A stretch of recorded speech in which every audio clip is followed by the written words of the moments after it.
Hi guys, happy Monday. Finally, the weekend is over. Amazing. Very amazing. Alright, so I'm very glad that everybody's very happy with their readings and everything that's going on. The December specials are up on my page. I can't remember what they are, so you'll have to look on my public Facebook page. It's at Ryan Occult Specialist, and it is in the description below. Alright, so we're going to go right into December totems, which is holly, but there's more than just one totem for December, so this is just kind of a summary of how traditional witches will celebrate, the winter solstice, which is Yule, the 12 nights of Yule. So we have all kinds of just different things going on for this month, and it's a really good month. So in our traditions, we divide the year not only by 8 solar and agricultural holidays, but also by the kalends. So we celebrate the 12 months of the year by the common calendar, plus a special 13th month for Samhain, which is very different. So these month cycles are associated with different totemic spirits. So each month is assigned an animal, a bird, or another flying creature, and a tree. So December's totems are goat, holly, and a wren. So the totem associations are as follows, which is I love the goat. So the goat, the gabar, or gabor, literally that would be a Hungarian translation to goat. So gabor. Who do you know that's a gabor? Shasha and Ava. So sure-footed, achievement, sensuality, and sacrifice. Now for holly, tine, protection, balance, unity, defense, and battle. And then ren, drew-en, resourcefulness, boldness, and sacrifice. So, alright, now we have holly. So everybody knows that holly is very poisonous. So the holly is a small tree or large shrub, grows to be about 30 to 40 feet. Kind of tall. So it blooms in May, and its flower petals form an equal armed cross, which resemble a star. So the berries are poisonous to all birds, sadly. So the holly is the strongest protective herb that we actually have, offering protection against evil spirits, poisoned, short-tempered, or angry elementals, thunder and lightning, and uninvited spirits. So as an evergreen, it represents immortality, and it is said to bring luck and prosperity. It is also associated with the dream magic, clear wisdom, and courage. It's pretty interesting. It's very interesting about holly. I love holly. I think it's beautiful, but... Alright, now in winter, Celtic people took holly into their homes to shelter elves and fairies, though it was critical to remove them before Imbolc Eve, since fairy folk couldn't live peacefully with humans beyond this day. Long associated with the midwinter religious observances, its bright leaves and colorful berries lift the spirits and ward against depression, which is more likely to occur during the cold and dark winter months. That's interesting, that it wards against depression. I like that. So maybe I should get some holly and just fill the whole house with holly. Everything. Holly plant here, 20 down there, 50 up here. Perfect. Alright, now holly branches shouldn't be cut, but rather pulled from the tree, as it usually is the custom with sacred trees. So it is said to be unlucky to burn or bury green-skinned holly branches. So if a holly branch from the Yule decorations is hung on the door throughout the year, it will protect against lightning. Well, yeah, we could use that too. I mean, we get lightning all the time here. Well, obviously, everybody does, but... So a holly berry carried in a man's pocket makes him more attractive to women. Take note of this, my straight guy friends. So, holly wands are said to have the strength to compel. So the wood is used for making spear shafts, thus associating it with warrior pursuits. So, alright, now that would be the end of summer. So the death of the summer king, the god, and then the birth of the winter king and the goddess. Alright, now we have the entreaty unto the devil of the hedge as the lord of holly. So this is pretty interesting. I like this. Oh wow. We do have a Friday the 13th. Not this Friday, but the next Friday, so. Alright, now this is something that I think is pretty cool. So, alright, it looks like a little chant or a rhyme or something that you can do, like when you're hanging the holly up, when you're pulling it from the tree. I don't know. So holly, wait, is that holy? How is holly spelled? Is holly 2 words? Yes, or 2 L's. I could say holy, holy, holy. Praise be the skulltree of Cain. O blessed head on Holver throne, I call thee by thy name unknown. Father of good death, lord of bone, green crowned as a man of the wold, bejeweled with the year's own blood and corpses of kings of old. Now rouse the rustic army, all the wild host shall heed thy call, and fire where all thy shadows fall. Then go thou forth in battle brave. Raise thy rugged Holland stave, and lay the sun gods in their grave. Praise be the skull tree of Cain. Flesh and blood are born upon me. Flesh and blood grow upon me. Flesh and blood die upon me. The holy corpse of God. For reddened is the thorn thicket of exile. Blackened are the bones of sacrifice, and greened the risen skin of man. Mantle of the Sovereigner, book of wart magic entire. Holy, holy, holy, praise be the skull tree of Cain. Praise be the skull tree of Cain. Wow. Alright, now that is interesting. That is really interesting. I'm really liking that. So, we have that. I think that's pretty cool. That's a very different rhyme. I've never heard of that in my entire life. It seems just cool. It really does. Right now we have the goat. So, now, obviously. Let's see, where did I go? So, alright, the goat. The goat was depicted in the zodiac through Capricorn, a time of the year for accumulating new moves or initiating them. So, the goat's horns indicate an ability to perceive future and are also associated with weapons and defense. So its thick coat enables it to survive hostile conditions. In Greece, Pan, Amalthea, and the horn of plenty are connected to the goat. So we have that. We have the goat of Mendes, which would be Baphomet. So another aspect of the goat is the mountain goat, who typifies sure-footedness and seeking new heights. So it was thick wool and skeletal flexibility. Kids can stand almost immediately after birth, which shows their physical adaptness and strength. I like this. Alright, now the Yule goat is one of the oldest Scandinavian and Northern European. So this is where we draw from, is Northern European, kind of. Well, European is where traditional witchcraft came from. British traditional witchcraft. So, Yule and Christmas symbols and traditions, originally denoting the goat that was slaughtered during the Germanic pagan festival of Yule.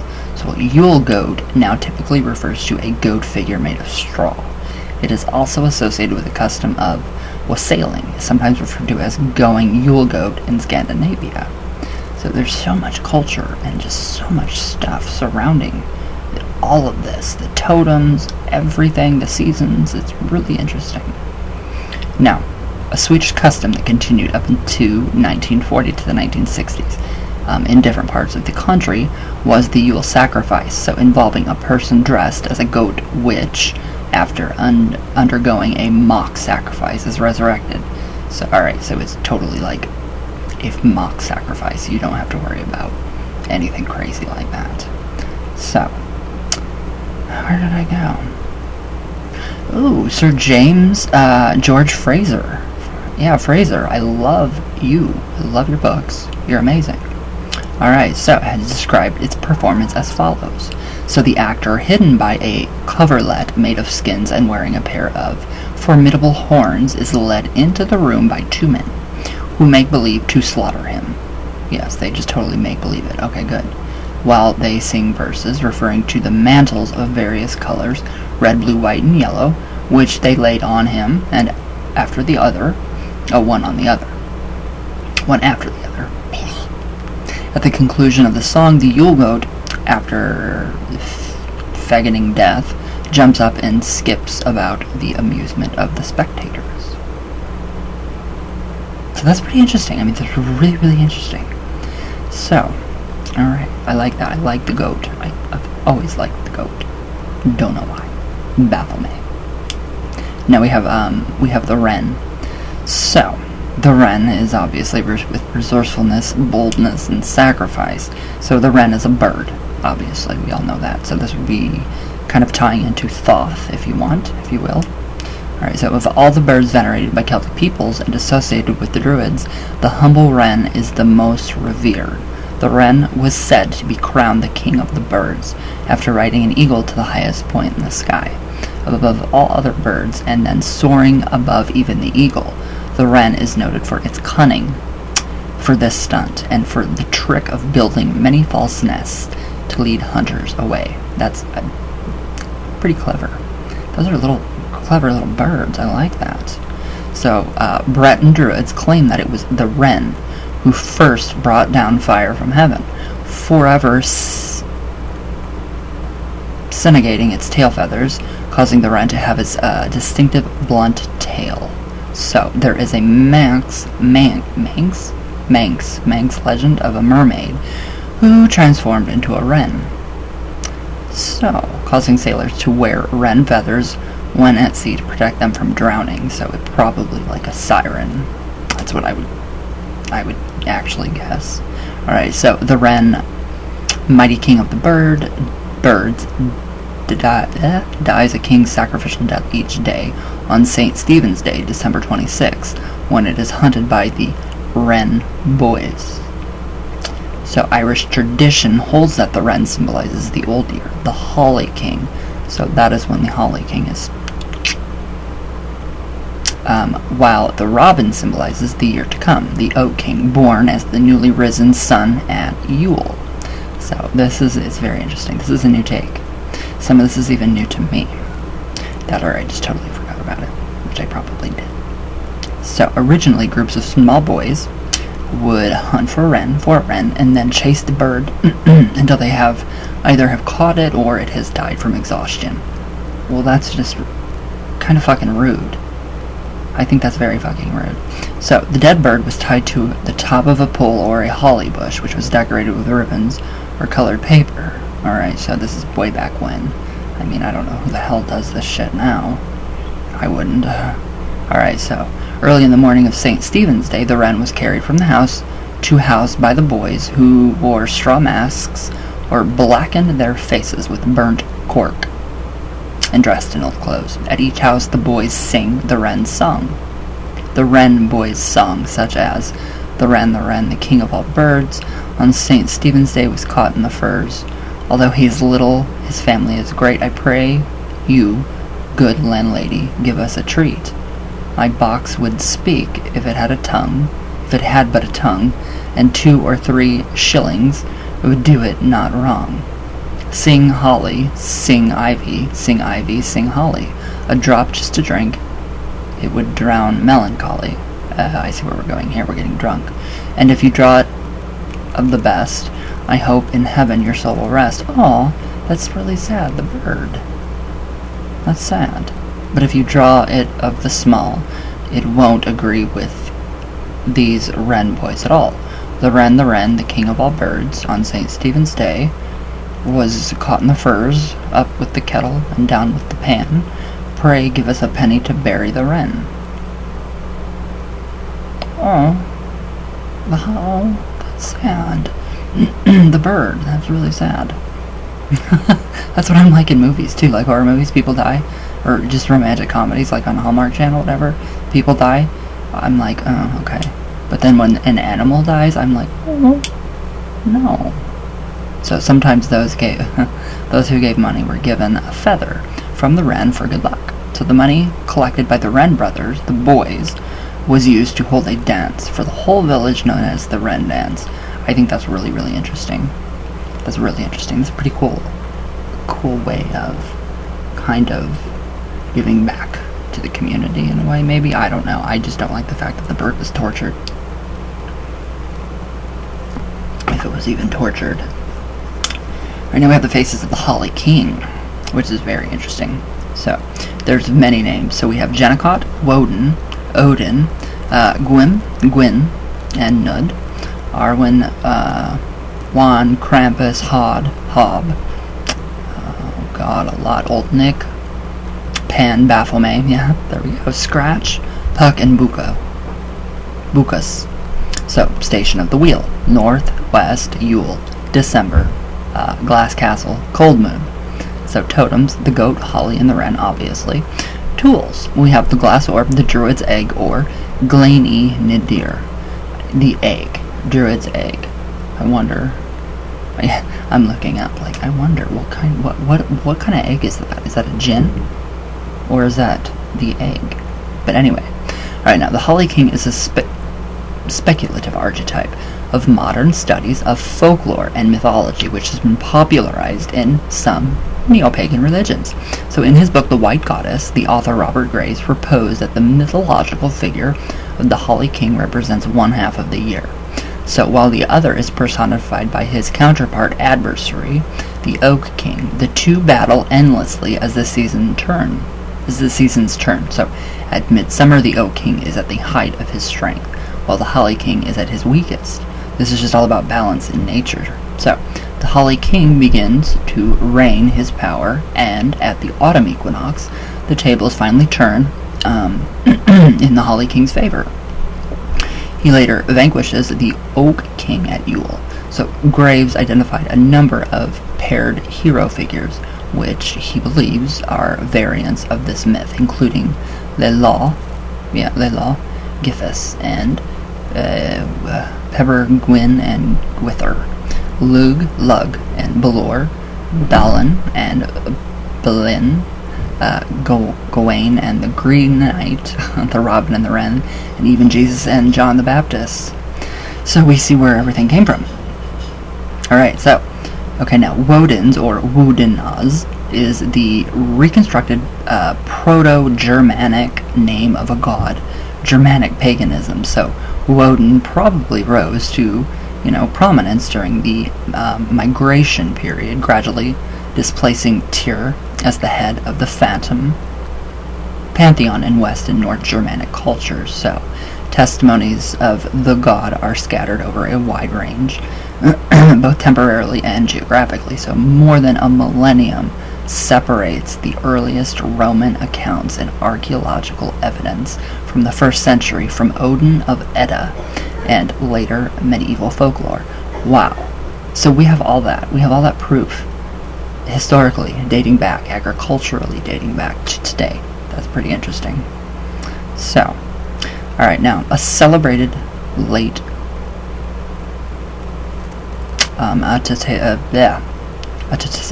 I can't say that word. What is it? A celebrated late attestation of invocation of Woden in Germany dates to 1953. So in the Mecklenburg, where the formula Wode, Hail, Dynam Rose Num Voder, Woden fetch now food for your horse, was spoke over the last sheaf of the harvest. So David Frank adds that at the squire's mansions, when the rye is all cut, there is, wattle beer served on the mowers. No one weeds flax on a Woden stag. Let Woden's horse should temple the seeds. So from Christmas to the 12th day they will not spin, nor leave any flax on the distaff. So, and to question why, they answer Wode is galloping across. So we have expressly told this wild hunter Wode rides a white horse. So there is just so much on the Holly King. It is crazy. I mean, we have meditations. It's crazy. It is really amazing. So I think I'll go with this last one. So we have the meditation. Visiting the Holly King, Jennicott. So, meditation. You are awake in a grove of holly trees at night. Frost has made the ground around you hard and sparse. Snowflakes drift silently through the air. A full moon illuminates the grove and causes the frosty earth to look as if it were made of glass. It is cold enough to see your breath fog the air. Other than the sound of the frosty forest floor crunching beneath your feet, the grove is entirely silent. Despite the chill and silence, you are certain that you can feel something watching you. You are startled to make out a shape of a large black goat silently standing between two holly trees near you. The goat watches you motionless, except for the steady rhythm of breath.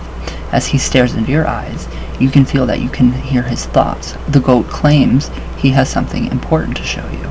He moves towards you slowly and turns so that his side is facing you. He then asks you to climb onto his back for a ride. You do this silently and carefully. When you are situated comfortably on the goat's back, he begins to walk. Slowly at first, he plods through the stands of holly, then trotting faster as the forest clears. Now, through an icy meadow, he runs at a full gallop. The cold wind whips at your clothing, and snowflakes sting your cheeks. The goat charges faster still, and ahead you can see the edge of a steep cliff. You cling to the goat's shaggy hide as he leaps over the cliff's edge. So, you are surprised to discover that your steed is now flying. Swiftly through the night air, you ride atop the black goat. He soars high above the holly trees. Higher he climbs, and faster too. In the snow clouds he flies, and across the mists above the clouds he carries you. So through the mist you can see a sparkling castle. It appears to be made of glass or ice, and it shines like a diamond in the moonlight. Diamonds don't shine, they sparkle. From its turrets hang banners of pale and blue and white. As you approach the castle, you can hear the sound of a choir singing softly from within.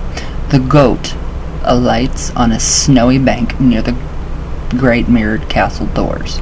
He says that he will wait for you outside. You ask him what place this is, and he answers, "There are many names for this place. Some call it Merlin's tomb, others call it the Fata Morgana. I call it the Castle of Glass. It is the home of King Jenicot and his glass orb." Okay, the doors of the castle fly open and suddenly reveal a glass staircase within. You enter the castle and climb the staircase.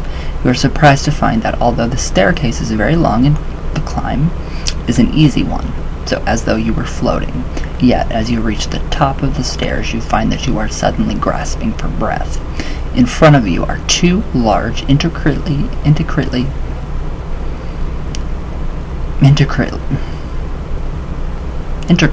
carved doors of glass covered in countless symbols. Among these you notice a wren and a goat. You move to touch the doors as they swing open at your gesture. The room inside twinkles with a pale icy light. In it you see a cloven-hooved man with a long black beard and a crown of goat horns. He is seated on a throne of glass, and he wears fur hides. His eyes are dark, and he regards you with a cool countenance. So, this is his right. To his right is a table with a large glass orb hovering over it. To his left, a staff of holly bearing leaves and berries. "I am called Jenicot," he says. His voice is soft and low like thunder in distance. You can feel your body chill when he speaks. The scent of pine and mint fills your nostrils. You and your entire being is infused with piercing coolness, and you feel shocked into alertness. He smiles knowingly and gestures to the glass orb to his right. This is the treasure of the glass castle. You peer into the glass orb and can see a mist swirling from within. From the mist come shapes and symbols, some from your past, some from your present, and some from your future. The symbols evoke feelings of joy, wonder, sadness, desire, heartbreak, and deep love. The symbols swirls faster in the mist, causing you to feel overwhelmed with emotion. Jenicot laughs. His laugh is jarring, and you can feel your mind spinning into multiverses you dared not dream of. Jenicot steadies you with a sharp glance. "I have a message for you," he says. He leans forward and whispers his secret message in your ear. Long pause. Jenicot birds bid you farewell, and shakes your hand. Your flesh stings as his frigid touch. The room begins to fill with the mist, and you take your leave of it hastily. You bury down Oh, you hurry down the glass staircase, and through the mirrored doors. The black goat waits for you on the snowy bank. You climb aboard his back, and he launches into the air, accompanied by a flock of small brown birds. They are wrens. You realize as you soar back across the misty moat, the black goat flies you beneath the snow clouds and down over the tops of the stands of holly. He lands gently in the same grove of holly trees where you first met. You settle in beneath a large holly tree and rest. Very interesting. I mean, seriously, I love that. So, it's just really, really cool. I love the whole castle idea. The Holly King, I love it. So much that is in this. I mean, there's so much lore and just history, and so, wow. Alright, guys. It's quite the bit of information that was really, really interesting, so that just kind of just gives me a fresher feeling. Remember, pine and mint. Pine and mint. Spearmint, peppermint, that kind of thing. Just remember that, and then think about Baphomet, and think about the goat. So, alright guys, I hope you enjoy. So I don't know what lesson this is, or part, or whatever. So, alright guys, I love you all very much, and thank you all for watching. Alright, I love you all the way from Venus, all the way back down. There we go. I will see you guys tomorrow. So everybody have a good day. Feed your ancestors. I love you all, and thank you guys so much for everything that you do. And I just love you guys. So everybody have a great day and be safe. And I love you all.